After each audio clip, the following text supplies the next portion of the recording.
Le mouvement national Charles Blé Goudé, MNCBG, a tenu dimanche à Yopougon, une assemblée générale de ses coordinations d'Abidjan. Occasion pour leur parrain, Charles Blé Goudé, de s'adresser à ses filleuls et au-delà aux Ivoiriens depuis sa position aux Pays-Bas. À l'appel du vice-président de cette organisation, Lazare Kiissi, le président étant encore en exil, les partisans de l'ex-prisonnier de la Haye ont fait le plein de l'espace Monzatro pour témoigner aux leaders de la galaxie patriotique leur soutien après les difficiles épreuves que furent celles du procès. Charles Blé Goudé était enthousiaste de s'adresser par téléphone à ces dizaines de jeunes mobilisés pour l'occasion.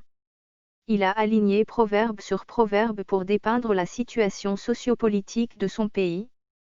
On retiendra pour l'essentiel que l'ancien chef des Jeunes Patriotes, président fondateur du COJEP, son parti politique, n'est pas d'avis que l'élection présidentielle du 31 octobre 2020 puisse garantir la paix.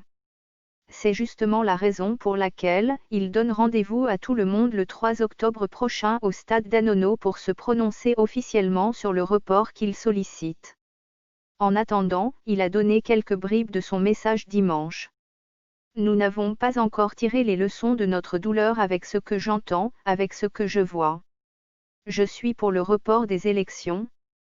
Il y en a qui disent que la Côte d'Ivoire est stable, mais il ne faut pas confondre silence et stabilité.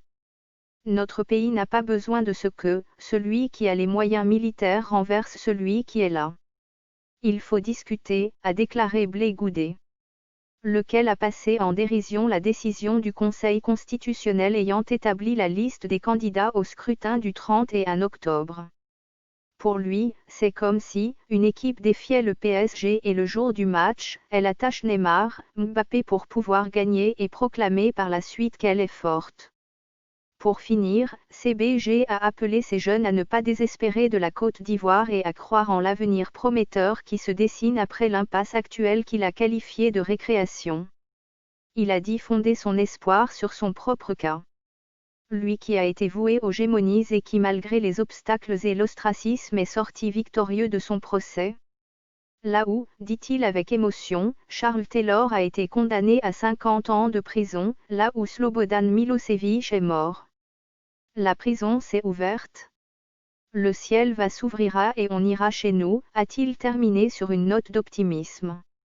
Notons qu'au menu de cette activité, une conférence a été dite par le professeur Firmin Crécré sur le thème « Les Assises nationales, un référentiel pour une paix durable en Afrique, cas de la Côte d'Ivoire ».